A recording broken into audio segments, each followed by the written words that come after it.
Hey everybody, it's Brian and welcome to the 29th Qt tutorial with C++. We're continuing our conversation on the QThread class, and what you see before you is the program we created in the last tutorial. So if you haven't watched that one, I'm going to real quickly go over this.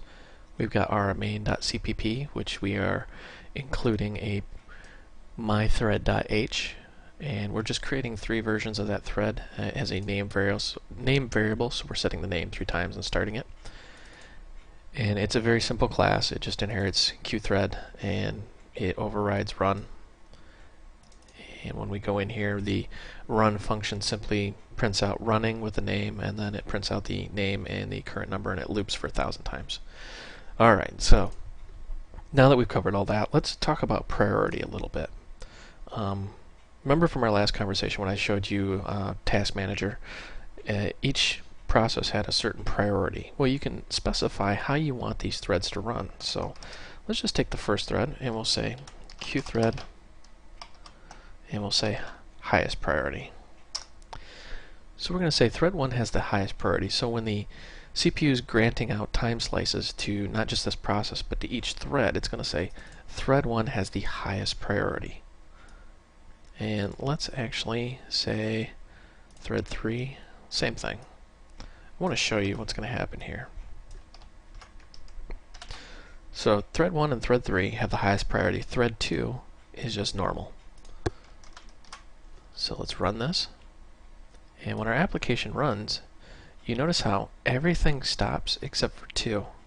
2 keeps going and going and going and going. Well, that's because, remember, we said thread 1 and thread 3 have the highest priority. So they're going to get more of the CPU's attention than thread 2. So that is how priority works. And there are multiple levels of priority. There's highest, high, normal, low, inherited. So you could say lowest priority for thread 3. And let's go over this real quickly. Thread 1 has the highest, thread 2 has inherited, which I believe is just normal for this process. And thread 3 has lowest. So it means thread 3 is just going to take a long time to execute in comparison to thread 1 and 2.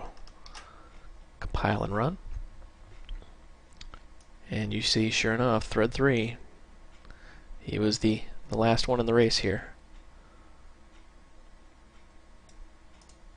So that's how priority works. It's actually a pretty simple concept, but you need to understand how and why you would need priority. For example, if you're doing a network communications, you want that communication to just be rock solid, you would probably give that a higher priority. But typically in the real world, you don't mess around with priority that much. So this is Brian. A very short tutorial, but very important subject. Thank you for watching. I hope you found this video educational and entertaining.